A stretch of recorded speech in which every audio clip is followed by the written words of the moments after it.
Before you listen any further, let me ask you something gently, without judgment. How many times have you lowered your standards just to keep someone close? How many times have you replied too fast, explained too much, forgiven too early, stayed too long? Not because it felt right, but because you were afraid of being alone. Most people never call it begging. They call it love. They call it patience. They call it being understanding, but deep down, you knew the truth. You felt it in the tightness in your chest when you waited for a reply. You felt it when your mood depended on how someone treated you that day. You felt it when you gave more than you had, hoping, quietly, that this time you'd finally be chosen. Here is the hard truth most people avoid. You weren't asking for love. You were asking for reassurance that you were enough. And that hunger, it doesn't come from weakness. It comes from a life where you learned, slowly and silently, that love had to be earned. That being yourself was risky. That being abandoned hurt more than abandoning yourself. So you adapted. You became agreeable. You became available.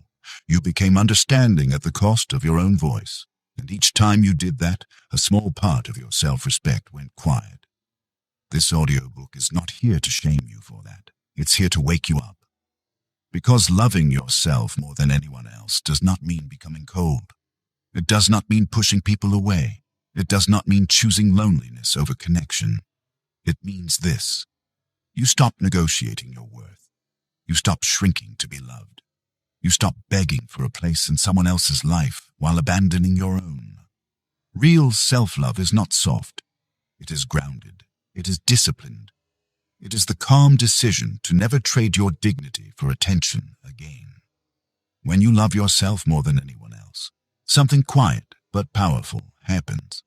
You stop chasing. You stop proving. You stop over-explaining. Not because you don't care, but because you finally do. You care about your time, your energy, your emotional safety. You realize that love built on fear is not love at all.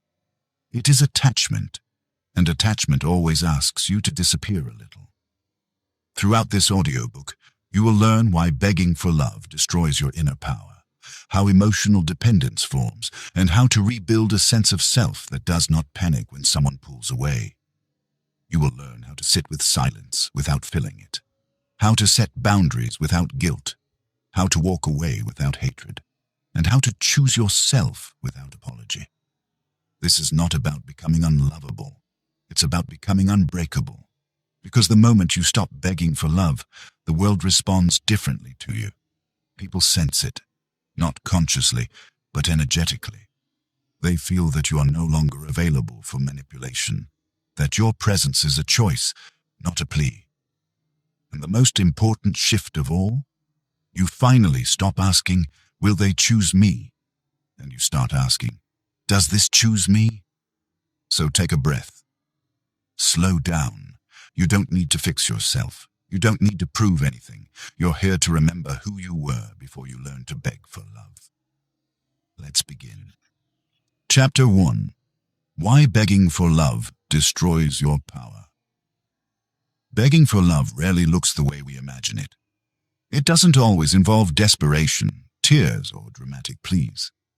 Most of the time, it hides behind politeness, patience, and silence. It looks like replying immediately even when you're exhausted.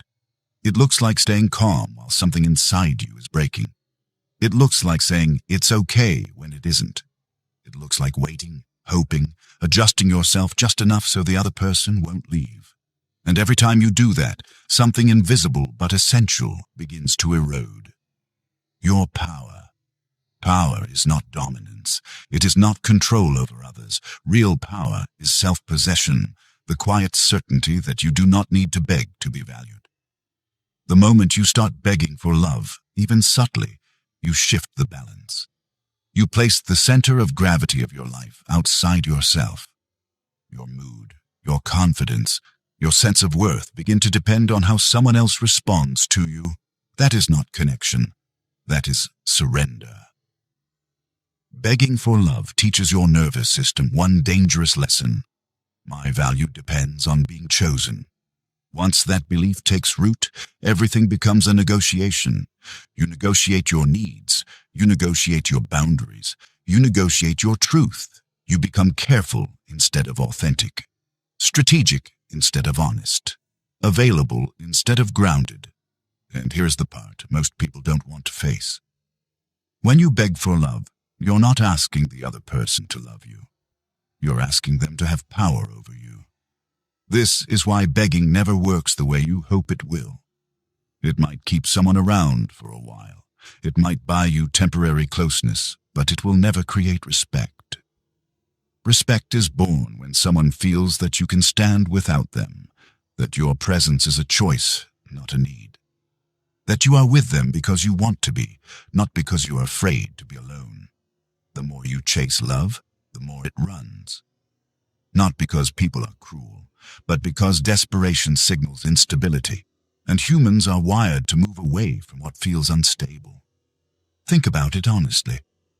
Have you ever deeply respected someone who constantly adjusted themselves to please you? Or did you, on some level, feel less attracted, less engaged, less curious? Begging shrinks you. And people don't fall in love with what feels small. The most painful part is this. When you beg for love, you don't just lose power in the relationship. You lose power within yourself. You stop trusting your own instincts. You override your discomfort. You silence the inner voice that says, "This doesn't feel right." Over time, that voice grows faint. You begin to normalize neglect. You call inconsistency complexity. You call emotional distance independence. You call disrespect misunderstanding. All to avoid one fear, being alone. But loneliness does not destroy people. Self-betrayal does. Every time you stay where you are not valued, you teach yourself that your needs are optional. Every time you chase someone who is indifferent, you reinforce the belief that love must be earned through effort and endurance. And that belief is the root of powerlessness. Power begins when you realize this simple truth. Love that requires you to beg is not love. It is attachment mixed with fear. Real love does not need you to convince, persuade, or perform. It meets you where you stand. This is why the first step to loving yourself more than anyone else is not confidence. It is withdrawal. Not withdrawal from people, but from behaviors that drain your dignity. You stop over-explaining. You stop chasing clarity from someone who gives confusion. You stop investing where there is no reciprocity. This will feel uncomfortable at first. Your body is used to reaching outward for reassurance. Your mind will panic and ask, what if they leave? Let them. Not because you don't care, but because anything that survives only through begging is already gone. When you stop begging, something shifts internally. Your nervous system begins to calm. Your attention returns to your own life. Your energy, once scattered, starts to consolidate. And that is where power returns. Not as arrogance, not as coldness, but as presence. You become someone who can walk away without hatred. Someone who can stay without fear. Someone who does not need to be chosen to feel whole. The paradox is this. The less you beg for love, the more capable you become of real love. Because love given from a place of wholeness is free. It is not anxious. It does not cling. It does not demand proof every day. In the chapters ahead, you will learn how this pattern began, why your body reacts the way it does, and how to rebuild your sense of self without closing your heart. But for now, remember this. The moment you stop begging for love is the moment you reclaim your power. And power, once reclaimed, changes everything. Chapter 2. The childhood wound behind your need for validation.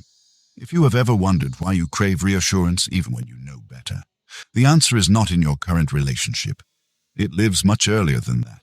Long before you learned how to love, you learned how to survive emotionally. As a child, you didn't have the luxury of choosing your environment. You adapted to it, and adaptation, when repeated for years, becomes identity.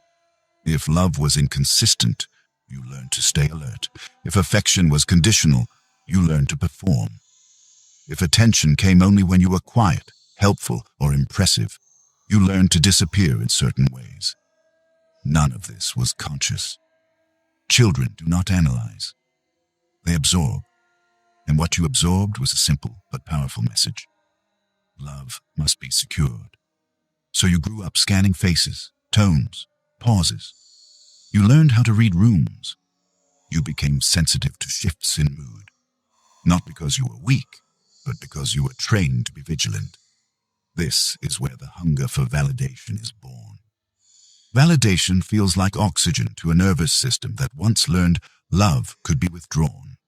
It soothes the old fear. It quiets the body.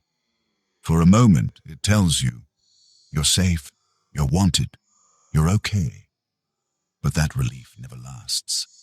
Because validation does not heal the wound. It only numbs it. This is why reassurance never feels like enough.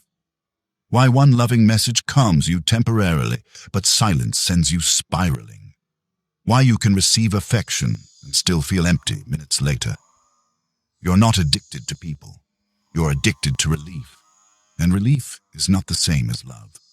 The child inside you learned to associate love with tension and release, with approval and withdrawal, with earning and losing.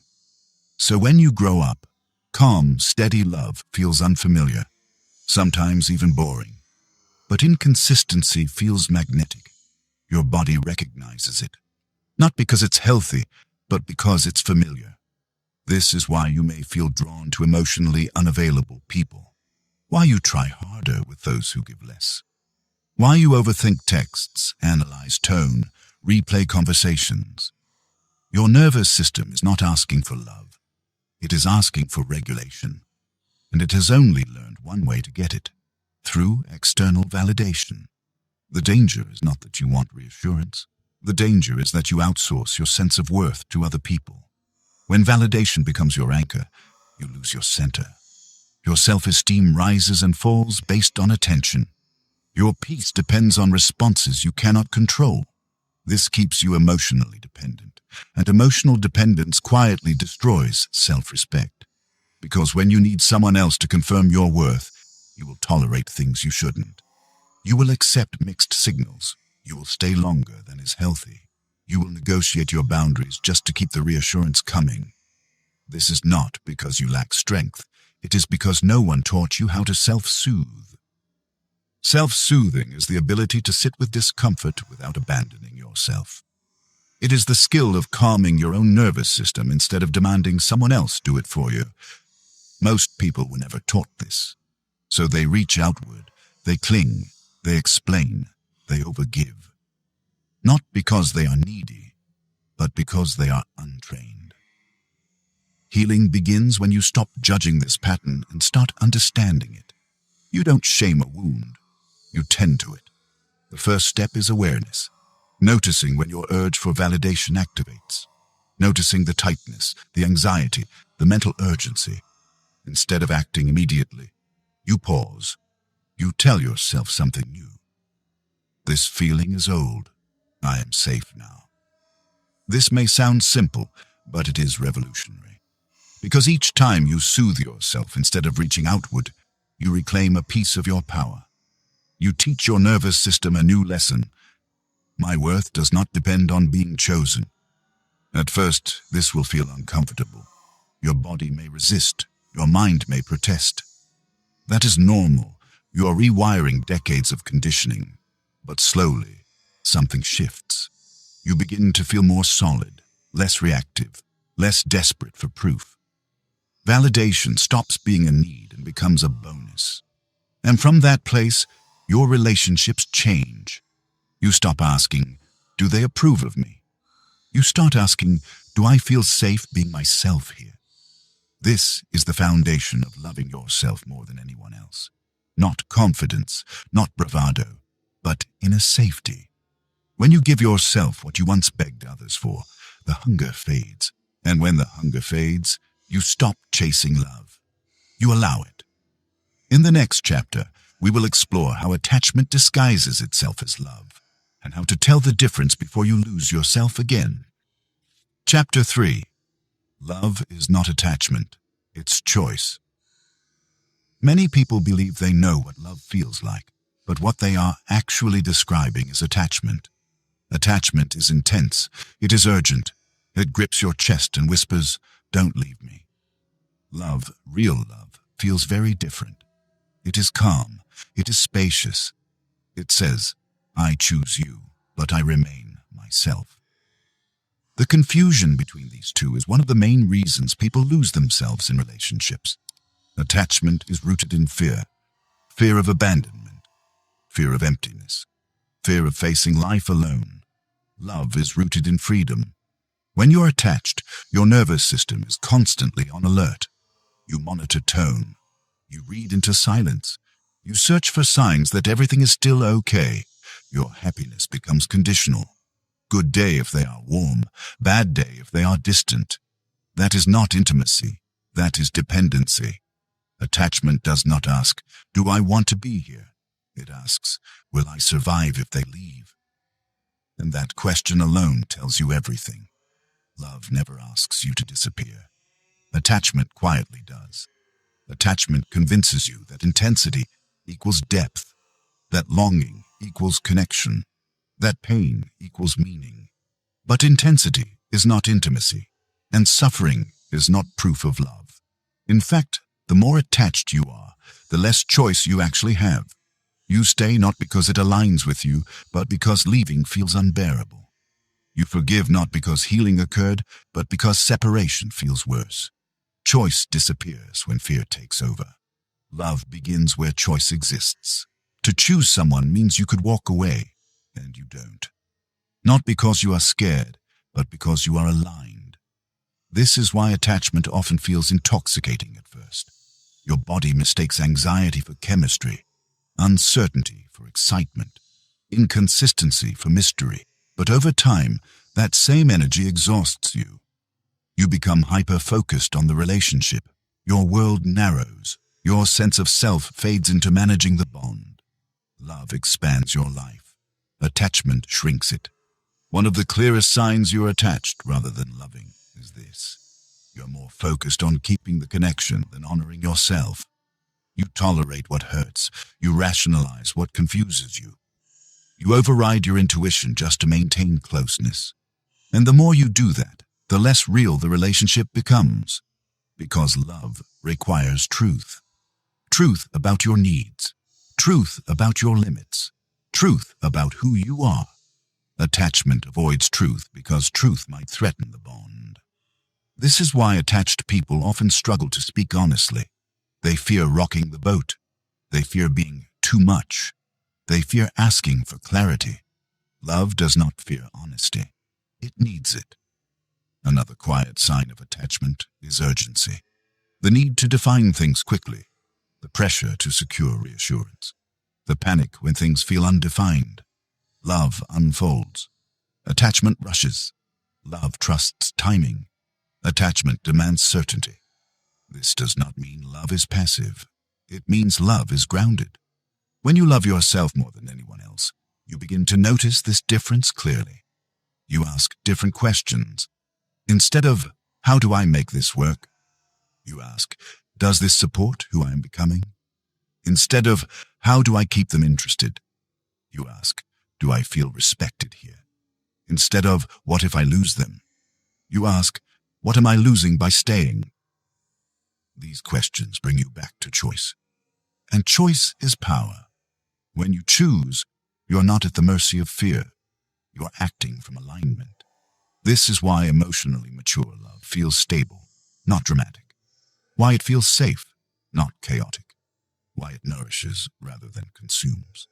Attachment drains you. Love restores you. Learning to tell the difference is not about becoming cold or detached.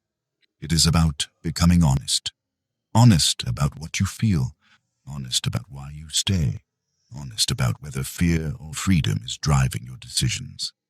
At first, releasing attachment feels like loss. Your body protests. Your mind creates stories of regret. But what you are actually losing is the illusion that someone else completes you. and that illusion is heavy. When it dissolves, something lighter takes its place. You begin to relate without clinging, to care without collapsing, to love without abandoning yourself. That is when love becomes a choice again. Not a reflex, not a survival strategy, but a conscious, grounded decision.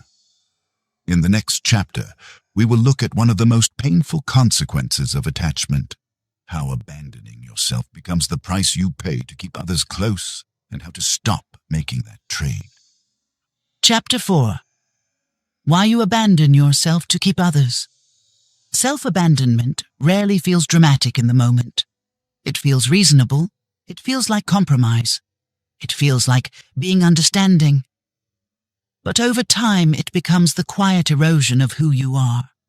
You abandon yourself the first time you silence a need because you fear conflict. You do it again when you laugh something off that actually hurt. You do it when you stay calm on the outside while your body tightens on the inside. None of these moments seem significant alone. Together, they create a pattern where your comfort becomes secondary, where harmony is valued more than honesty, where being liked matters more than being respected. Self-abandonment begins when you believe that your needs are dangerous. Dangerous because they might inconvenience someone. Dangerous because they might make you too much. Dangerous because they might lead to rejection. So you learn to manage yourself instead of expressing yourself. You adjust your tone. You soften your words. You rehearse conversations in your head, editing out anything that might cause distance. And slowly, without noticing, you start living from the outside in. Your decisions become reactions. Your emotions become problems to control. Your intuition becomes something to doubt. The tragedy is not that you do this. It's that you do it to preserve relationships that slowly drain you. When you abandon yourself, you send an unspoken message. My inner experience matters less than keeping this connection. And people respond accordingly. Not always consciously, but energetically. They sense that you will bend, that you will tolerate, that you will stay even when it costs you. This does not make them bad people. It makes the dynamic unbalanced. Respect cannot grow where one person consistently disappears. Every time you override your truth, your body keeps score. The tension in your shoulders, the heaviness in your chest, the exhaustion you can't explain. These are not random. They are signals. Signals that you are living out of alignment. Self-abandonment is not just emotional. It is physiological. Your nervous system stays in a low-grade state of stress because you are constantly monitoring yourself, watching what you say, watching how you're perceived, watching for signs that you're still wanted. This hypervigilance is draining, and yet many people confuse this exhaustion with love. They say relationships are hard, but love itself is not what's hard. What's hard is betraying yourself every day. The more you abandon yourself, the more resentment builds, not always toward the other person, but toward yourself. A quiet anger that says, why didn't I speak up? Why did I stay? Why did I accept that? This inner resentment corrodes self-trust. You stop believing you will protect yourself, and when you don't trust yourself, fear grows. Fear of being alone, fear of starting over, fear of choosing wrong again. So you stay. And the cycle deepens. Breaking this pattern requires a radical shift. You must decide that your inner world is not negotiable. This does not mean becoming rigid or selfish. It means becoming honest. Honest about what hurts. Honest about what you need. Honest about what you will no longer tolerate. At first, this honesty feels dangerous. Your body may tense. Your voice may shake. That is not weakness. That is conditioning leaving your system. Each time you choose yourself in a small moment, you rebuild trust with yourself. You say no when you mean no. You pause instead of explaining. You allow disappointment without rushing to fix it. These acts may seem insignificant. They are not. They are declarations. Declarations that you are no longer available for self-betrayal. And something interesting happens when you stop abandoning yourself.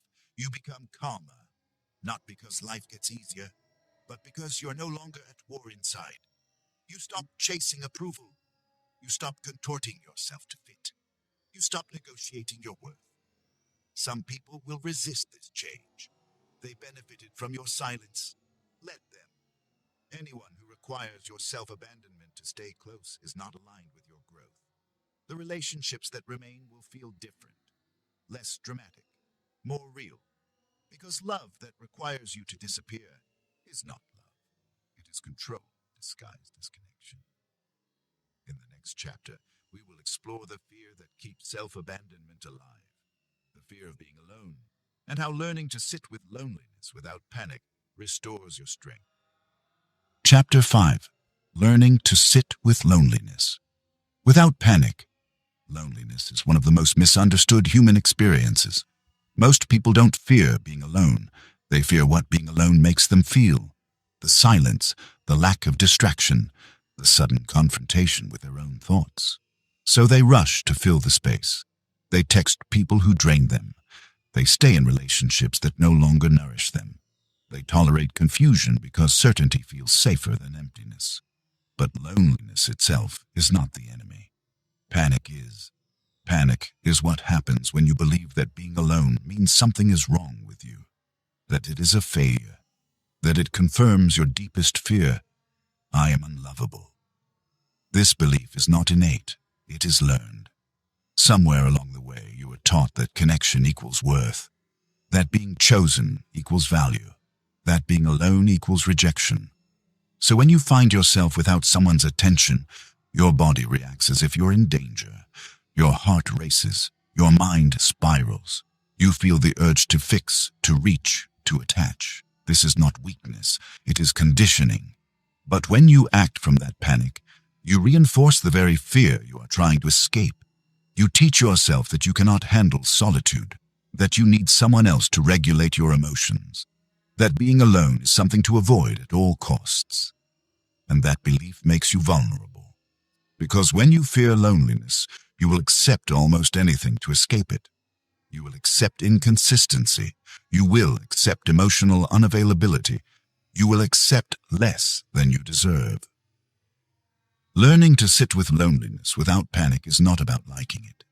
It is about tolerating it long enough for its message to change. At first, loneliness feels sharp, exposed, uncomfortable. But if you don't immediately run from it, something surprising happens. The intensity fades. The silence softens. What remains is not emptiness, but space.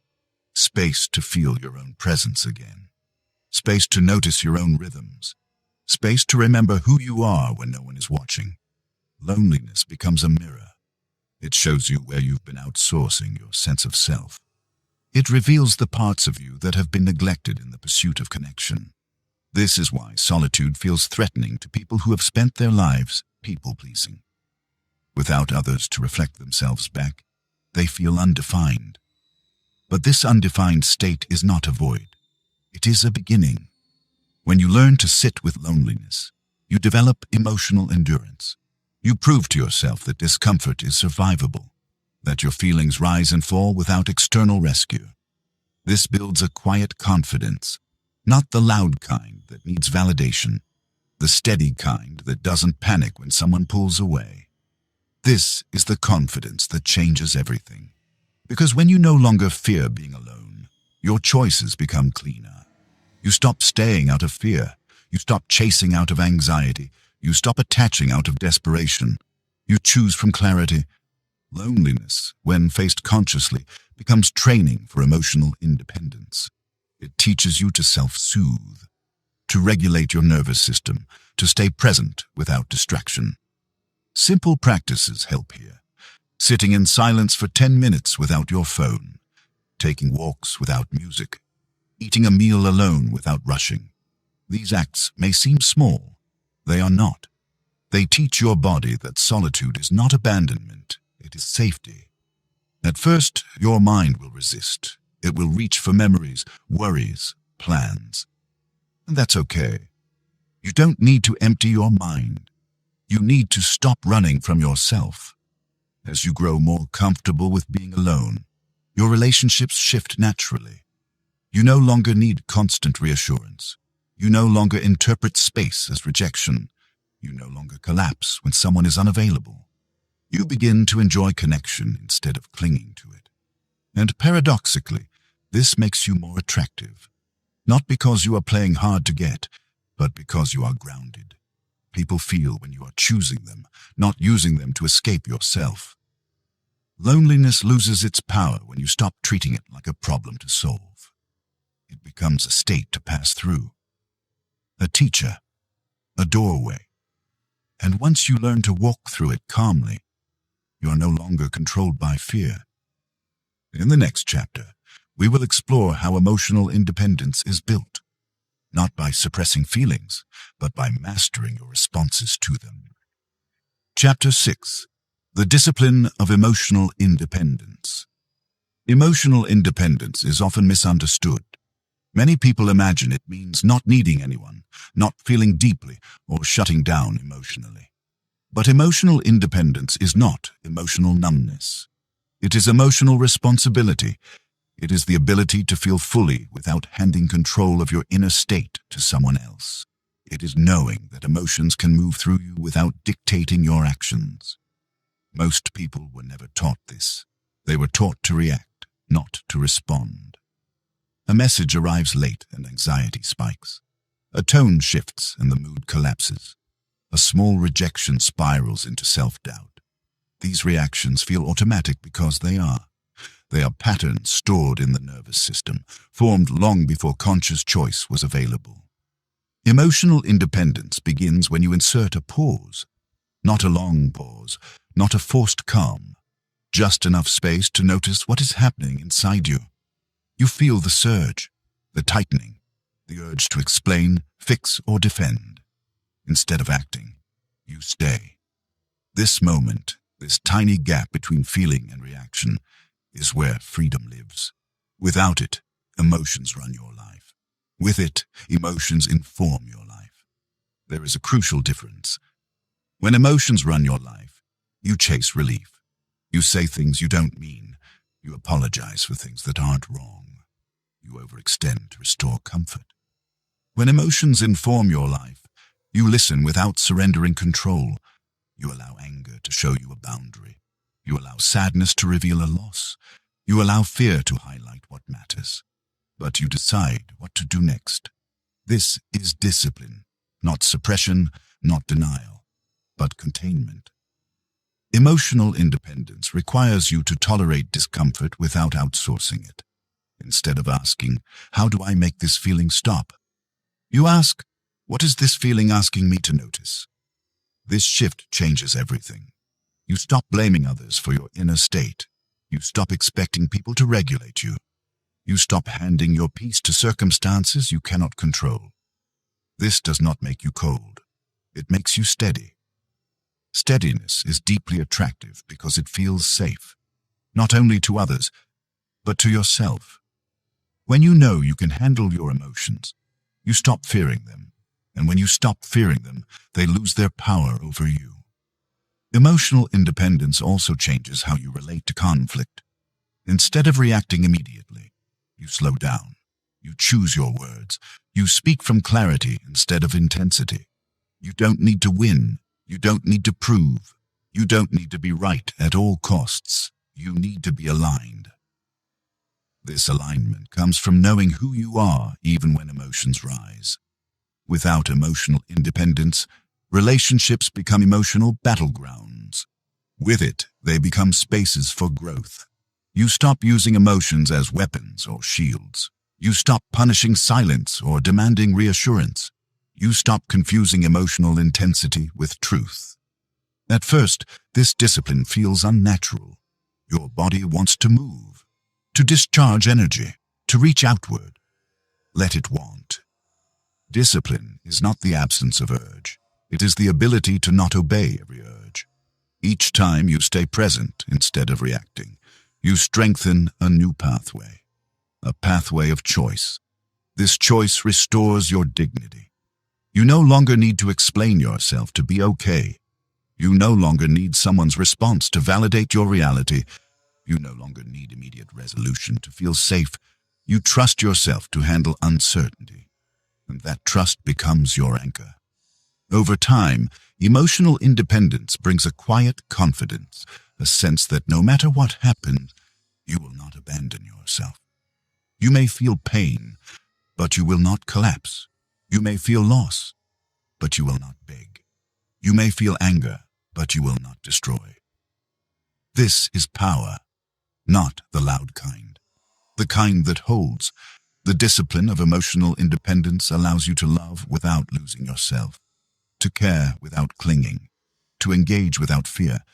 It frees you from the exhausting cycle of reaction and regret.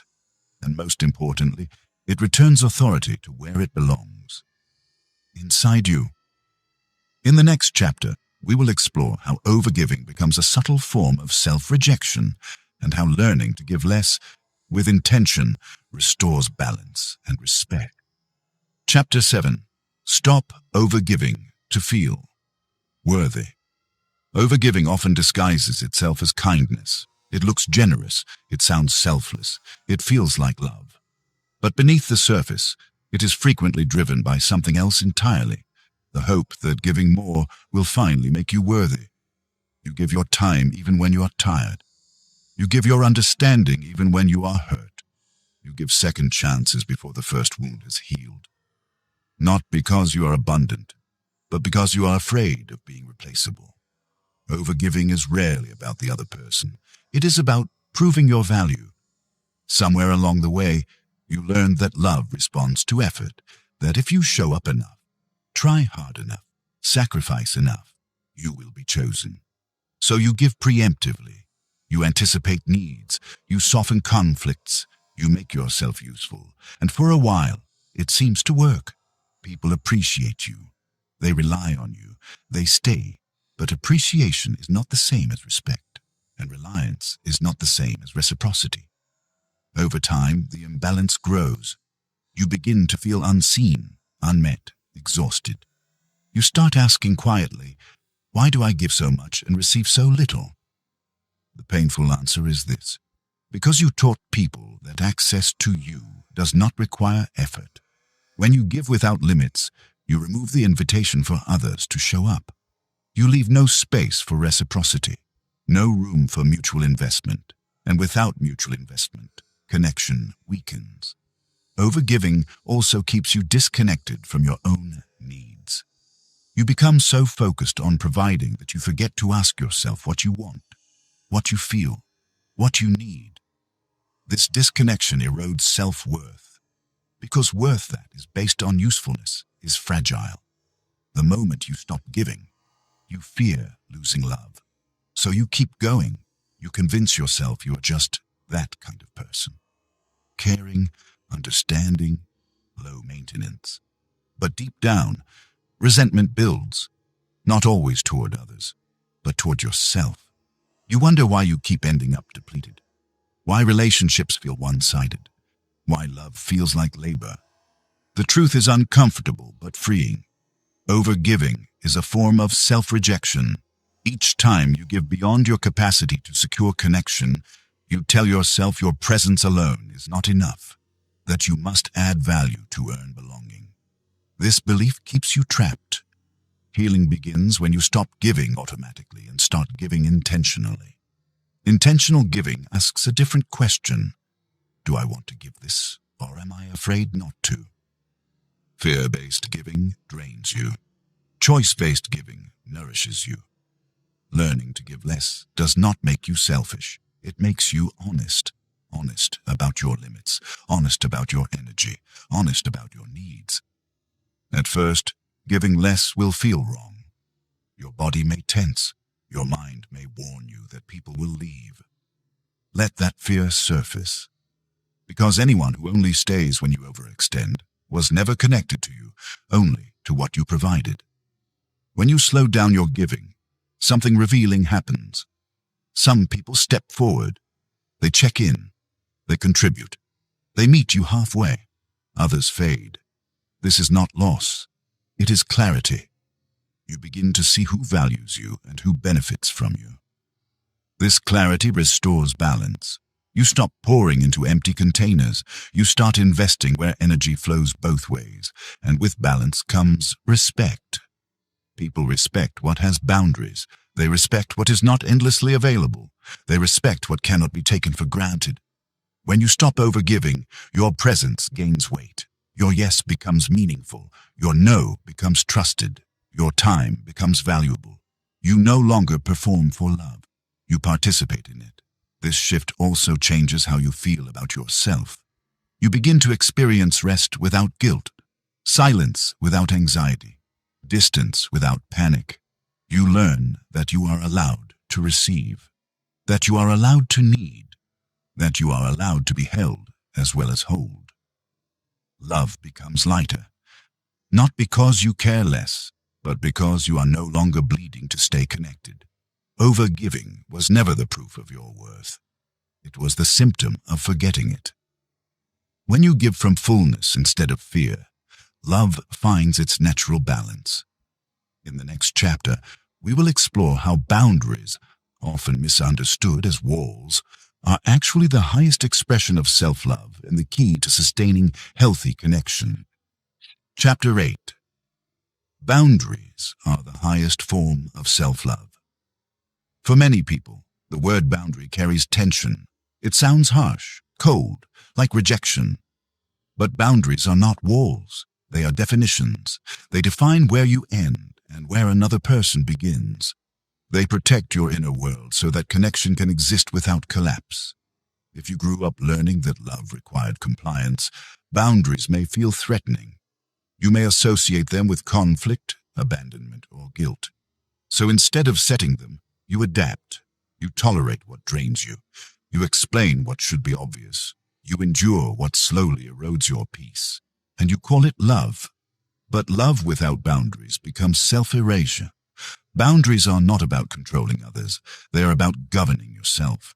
They are the quiet statement. This is what I am available for. And this is what I am not.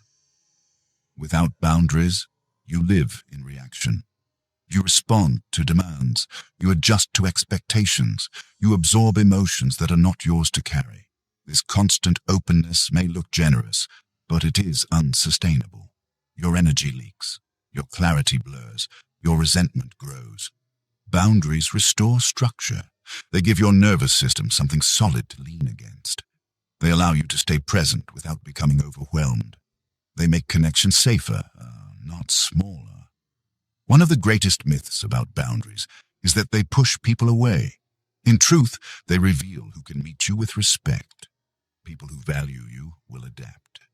They may not always like your boundaries, but they will honor them. People who benefit from your lack of boundaries will resist. This resistance is information. It tells you who is attached to your compliance, not your presence. Setting boundaries often feels uncomfortable at first because it challenges old conditioning. You may feel guilty. You may feel selfish. You may feel like you are doing something wrong. These feelings do not mean the boundary is wrong. They mean you are doing something new. Guilt is not a signal of harm.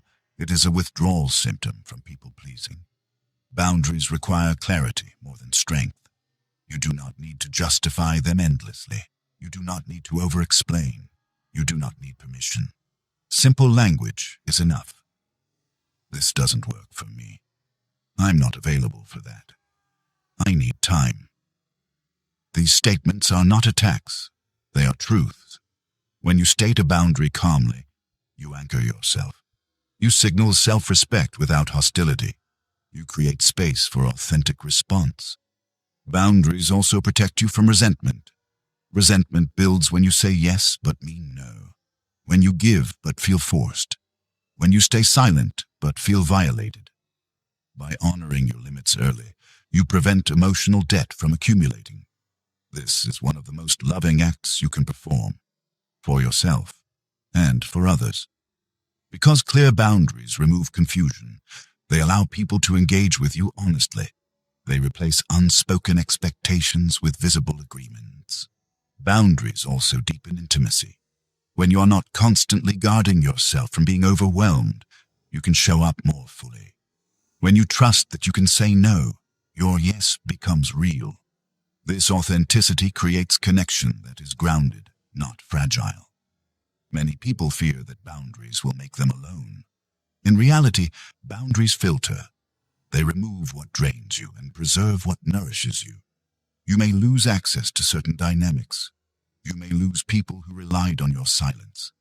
But what remains will be truer. You will no longer be loved for your endurance. You will be valued for your presence. Boundaries are also a form of self-trust. Each time you set one and honor it, you prove to yourself that you will protect your inner world, that you will not abandon yourself to keep peace, that your comfort matters. This trust builds confidence quietly. You stop fearing confrontation because you trust yourself to handle it. You stop fearing rejection because you know you can survive it. You stop fearing disapproval because you are no longer dependent on it. Boundaries do not harden you. They stabilize you. They allow you to love without losing yourself, to give without resentment, to receive without guilt. When you love yourself more than anyone else, boundaries become natural. Not defensive, not dramatic, just clear. In the next chapter, we will explore one of the final obstacles to self-love, guilt, and how choosing yourself without apology changes the way you move through the world. Chapter 9. Choosing yourself without guilt. Guilt is one of the most powerful forces keeping people trapped in lives that no longer fit them.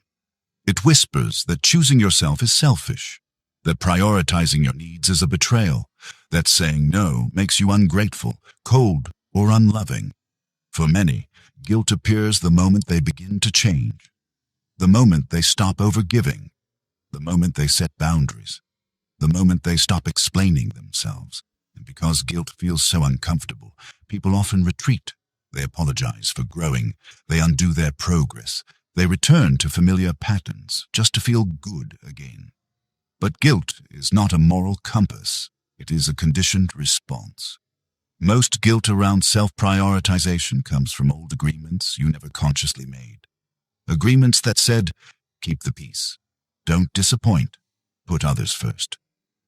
These rules may have kept you safe once. They may have earned you approval. But they also taught you to measure your worth by how little space you take. So when you finally choose yourself, your nervous system reacts as if you've done something wrong. This reaction does not mean you are wrong. It means you are breaking a pattern. Guilt often arises when your actions no longer match other people's expectations. Not because you are harming them, but because you are no longer conforming. When you stop meeting expectations that benefited others at your expense, discomfort surfaces. Let it. Discomfort is part of realignment. Choosing yourself does not mean disregarding others. It means including yourself in the equation. For too long, you have been the variable that gets removed to make things work. Choosing yourself is the act of restoring balance. This choice can look quiet. You decline an invitation. You leave a conversation early. You take time before responding. These actions may trigger guilt because they challenge the role you once played. The role of the one who was always available, always understanding, always accommodating. Let that role dissolve. You're not responsible for maintaining other people's comfort at the cost of your own well-being. Guilt also thrives on misinterpretation. It tells you that if someone feels disappointed, you have failed. If someone is upset, you are wrong. If someone struggles with your boundary, you should remove it. But other people's emotional responses are not proof of your wrongdoing. They are signals of adjustment. When you change, people must recalibrate. Some will adapt. Some will resist. Neither reaction defines your worth. Choosing yourself requires you to tolerate being misunderstood. This is difficult, especially if you have built your identity around being liked. But being understood by everyone is impossible. Being aligned with yourself is not. You do not need universal approval to live with integrity. Guilt loses its grip when you question it. Instead of asking, "Why do I feel guilty?" ask, "What rule am I breaking?" Often the rule is outdated, unspoken, inherited. Rules like, don't inconvenience others, Don't put yourself first. Don't need too much. You are allowed to revise these rules. Choosing yourself also means accepting the cost. Not everyone will stay. Not every dynamic will survive. This loss is not a failure. It is a transition. You're not losing people. You're losing roles that required your self-abandonment. And as those roles fall away, something steadier takes their place. Self-respect. Self-respect is quieter than guilt, but stronger. It does not shout. It does not plead. It simply holds. Each time you choose yourself without apology, self-respect grows. You feel it in your posture, in your voice, in your decisions. You move slower. You react less. You trust yourself more. Guilt may still appear, but it no longer controls you. You acknowledge it without obeying it. This is maturity. Choosing yourself does not make you unlovable. It makes your love cleaner. Because love given from obligation is heavy. Love given from choice is free. When you stop acting from guilt, your relationships either deepen or dissolve. Both outcomes serve you. Those who can meet you as an equal will remain. Those who needed your self-sacrifice will fade. And what remains is space. Space to breathe. Space to grow. Space to live honestly. In the final chapter, we will explore what happens when you fully embody this shift. How stopping the chase transforms not only your relationships, but your entire sense of self. Chapter 10.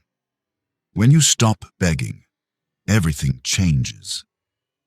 The shift does not happen loudly. There is no dramatic announcement, no sudden transformation that the world applauds. It happens quietly, inside you. One day, you notice that you no longer reach for your phone the moment silence appears. You no longer replay conversations looking for mistakes. You no longer feel the urge to explain yourself into being understood. Nothing external has changed yet, but everything internal has. This is the moment you stop begging, not because you decided to be stronger, but because something deeper settled into place. You realized that chasing never brought you peace, that proving never brought you safety, that shrinking never brought you love. So you stopped. You stopped asking for reassurance that never satisfied. You stopped waiting to be chosen. You stopped negotiating your worth. And in that stopping, your energy changed. When you no longer beg, your presence becomes grounded. Your words carry weight. Your silence feels intentional, not anxious. People sense this, not consciously, but instinctively. They feel that you are no longer trying to extract something from them, that your attention is not a request, it is a gift. This shift changes how others relate to you. Some lean in. They feel the clarity, the calm, the absence of pressure. Others pull away. They were comfortable when you were reaching, when you were overgiving, when you were available without limits. Your stillness disrupts that dynamic. Let it. Not every relationship is meant to survive your growth. When you stop begging, you also stop performing. You no longer curate yourself to be palatable. You no longer manage impressions. You show up as you are, not as you think you should be. This authenticity is stabilizing. It attracts people who are ready for real connection, not rescue, not validation, not ego reinforcement. Love begins to feel lighter. Not because you care less, but because you are no longer carrying fear into the bond. You can enjoy closeness without gripping it. You can handle distance without collapsing. You can face endings without losing yourself. Your nervous system no longer lives in emergency mode. This changes your decisions. You don't rush. You don't settle. You don't ignore red flags just to avoid being alone. You trust yourself to walk away when something does not align. And that trust is everything. When you stop begging, you reclaim time, energy, mental space. You invest in your life again, your work, your creativity, your body, your growth. You remember that love is part of life, not the center of your identity. From this place, love becomes something you share, not something you seek to complete you. You're no longer asking, "Am I enough?" You are living as if you are. and the world responds differently to someone who stands in that certainty. You are treated with more respect, not because you demand it, but because you embody it. Boundaries are honored. Words are chosen more carefully around you. Your absence is felt. This is not manipulation. It is alignment. You're no longer leaking energy through anxiety and over-effort. You are contained, and containment creates gravity. The most important change, however, is not external. It is internal. You no longer feel at war with yourself. You no longer question every choice. You no longer abandon your inner world to keep peace. You trust your feelings without being ruled by them. You listen to your needs without apologizing for them. You become someone you can rely on. This is the deepest form of self-love. Not affirmations, not aesthetics, not confidence displays, but loyalty to yourself. When you stop begging for love, you do not become alone. You become whole. And from wholeness, love arrives differently, calmer, cleaner, more real. In the conclusion, we will bring everything together: how to live from this place daily, how to maintain it, and how to ensure you never return to the old pattern of begging again. Love yourself or pay the price. Forever. There comes a quiet moment after understanding settles in. Not excitement, not relief, just clarity. You see your past differently now, not as a series of mistakes, but as a pattern you were never taught to recognize. You see how often you confused love with effort, attachment with depth, endurance with loyalty. And instead of shame, something else appears. Compassion, for the version of you who tried to earn safety. For the version of you who gave too much hoping it would finally be enough. For the version of you who begged, not because you were weak, but because you were afraid to lose connection. This audiobook was never about teaching you how to love harder. It was about teaching you how to stop abandoning yourself in the process. Because the truth is simple, even if it took a long road to reach it. When you don't love yourself more than anyone else, someone else always pays the price. And eventually, that someone is you. You pay with your boundaries, with your energy, with your peace. You pay with the quiet ache of knowing you stayed when you shouldn't have, with the exhaustion of explaining yourself to people who never listened, with the loneliness that comes from being surrounded but unseen. Self-love is not a reward you earn after suffering enough. It is a responsibility to protect your inner world, to honor your limits, to tell the truth about what hurts and what heals. When you love yourself more than anyone else, you stop negotiating your worth. You stop making deals with fear. You stop asking permission to exist as you are. This does not make you perfect. It makes you present. You will still feel pain. You will still feel loss. But you will no longer collapse in the face of them. You will feel emotions without being consumed. You will face endings without erasing yourself. You will experience love without losing your center. That is the difference. You don't become invulnerable. You become grounded. From this place, your relationships change, not because you demand more, but because you no longer accept less. You stop chasing intensity and start choosing stability. You stop romanticizing chaos and start respecting peace. You stop proving and start discerning. And some people will fall away. Not because you failed, but because you no longer fit the role they needed you to play. Let them go. Anyone who requires your self-betrayal to stay close was never aligned with your growth. What remains, what comes next, will feel different, quieter, slower, more honest. You will notice how your body relaxes when you no longer brace for rejection, how your mind clears when you stop rehearsing explanations, how your life expands when love is no longer the only place you seek meaning. You return to yourself, and that return is not dramatic. It is steady. You wake up knowing you will protect yourself today. You speak knowing you don't need to be understood by everyone. You walk away knowing you can survive disappointment without begging. This is the real work. Daily, unseen, uncelebrated. But it changes everything, because the world responds differently to someone who is no longer asking to be chosen. Not louder, not more aggressive, just clearer. Clear in boundaries, clear in presence, clear in self-respect. And when love comes, and it will meet you differently. Not as something you cling to, but as something you share. You will no longer ask, "Please don't leave." You will say calmly and honestly, "Stay if you choose to." That is freedom. So remember this, especially on the days you feel tempted to go back to old habits. You're not here to beg for love. You're here to live in alignment with yourself. Love yourself more than anyone else. Not because others don't matter, but because you do. And when you finally treat yourself that way, everything else finds its rightful place.